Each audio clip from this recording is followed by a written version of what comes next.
Hello, buddy. Welcome back to the Tin Man Score channel. I'm your host, Jeffrey Tin Man Taylor, and today I'm starting off my new Creepy Diaries marathon for you guys. And the first video I'm reacting to today is called The Ghostly Visitor Horror Story. So without further ado, I'm going to turn the lights off, move the camera up here for you guys, and let's get this reaction on the road to the bag, shall we? Okay, here we go.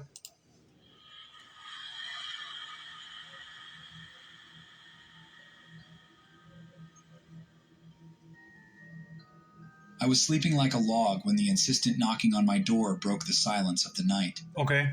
Blurry and drunk with sleep, I sat up in bed, heart beating in fear and with some weird curiosity within.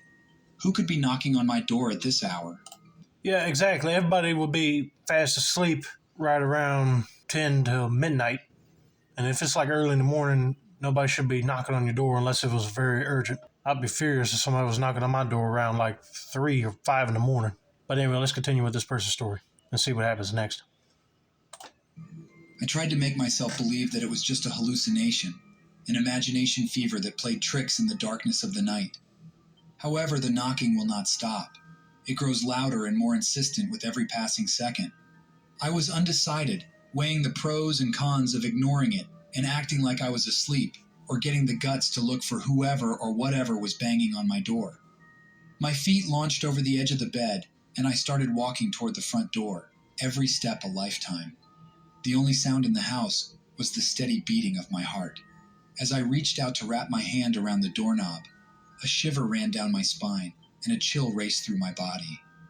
I took a deep breath and turned the knob and slowly pulled open the door, not knowing what was waiting on the other side.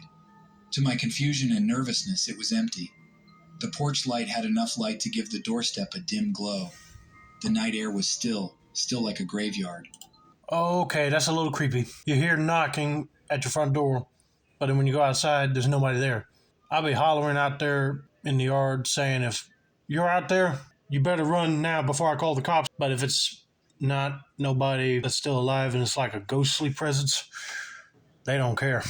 They'll keep bothering you until you can't take it no more. But yeah, this is already getting spooky. I searched into the darkness for signs of movement, or anything that could give me an idea of who or what was knocking on my door. But all there was, a haunting silence.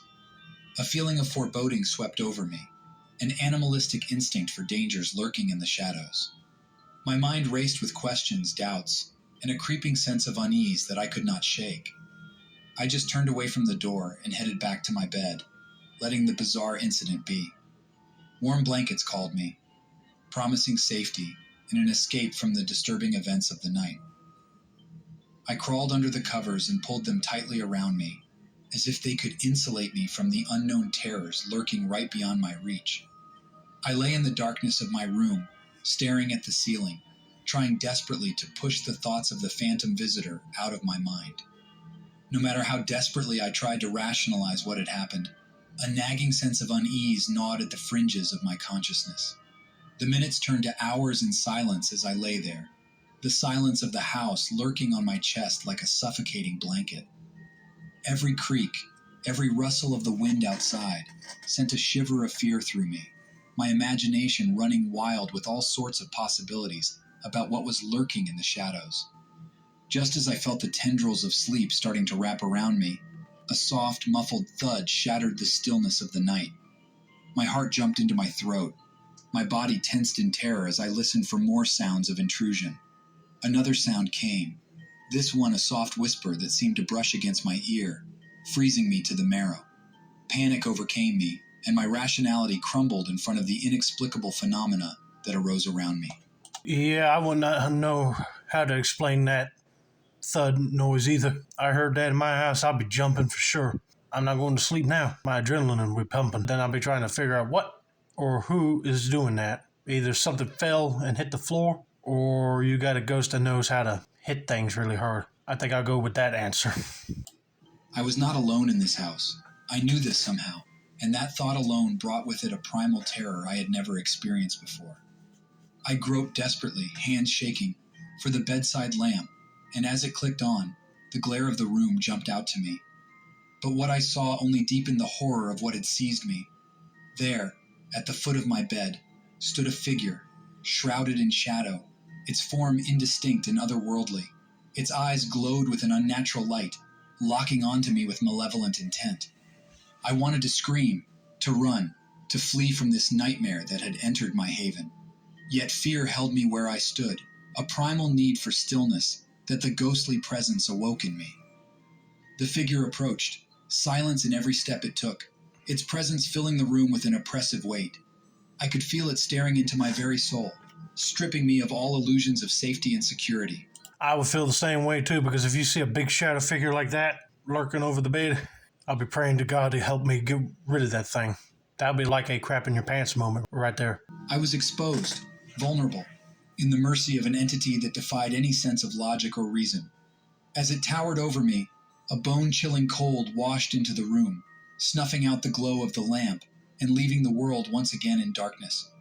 I closed my eyes, bracing myself for whatever horrors awaited me under the shadowy blanket of the ghostly presence. But then, just as suddenly as it had come, the figure disappeared in a whirl of nothingness, leaving behind only the feeling of dread and that eerie silence that took up all the space in the vacant house. I lay there afterwards, shaken to my marrow's core, trying to understand the unexplainable encounter which had just taken place in front of me.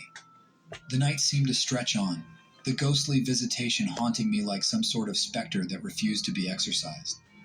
And it was in the first light of dawn breaking through the curtains that I knew my worst fears of that night would forever be lingering in the shadows of my mind.